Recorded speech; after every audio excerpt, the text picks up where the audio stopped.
আমরা সবাই খুব ভালো আছি আর আমরা খুব ভালো আছি। চলে আসলাম আবার একটা নতুন ভিডিও নিয়ে। আজকে যাচ্ছি আবারও দিদি বাড়িতে। এটা হলো আমার নিজের দিদি বাড়ি যাচ্ছি। তো দিদির ছেলের বার্থডে আছে, তাই বলে সকাল সকাল বেরিয়ে পড়ছি।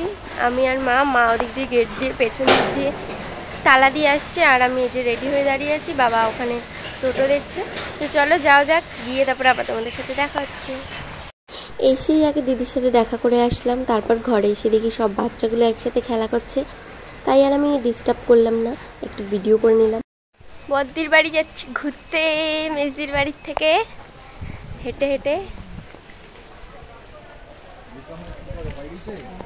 জানি না, ফোন করেছিলাম ধরেনি।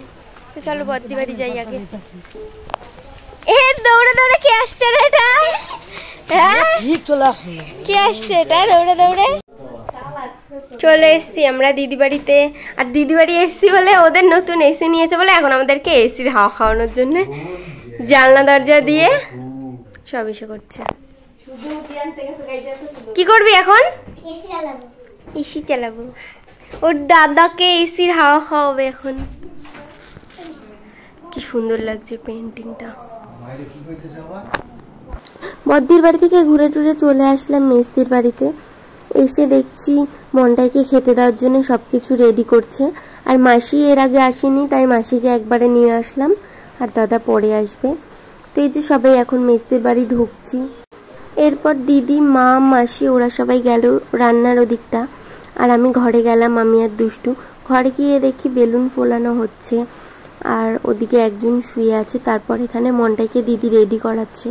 আজকে তোর কি জন্মদিন? তারপরে জানি কি বলিস, এই দিনটার জন্য কত অপেক্ষা করেছে। আবার বলে আজকে মনেই হচ্ছে না আমার জন্মদিন। নিয়ে চলে গেছে ওকে, জলদি আর মূর্তি বাইরে নিয়ে চলে গেছে। বোতলের বদলে মূর্তি বাইরে নিয়ে চলে গেছে। এসে যাবে পুরো পড়ে যাবে। ওই স্যান্ডেলে দি বলো না তুমি 4টে বাজে। ওই যে নিচে থাকে না। মনটাকে খাওয়ার দেওয়ার পর যেসব ভিডিও ক্লিপগুলো নেওয়া হয়েছিল ওগুলো কিচ্ছু এখন আর আমার ফোনে আমি পাচ্ছি না, তাই যে কটা ছবি আছে আমি সেগুলোই দিয়ে দিচ্ছি, তোমরা দেখে নিও।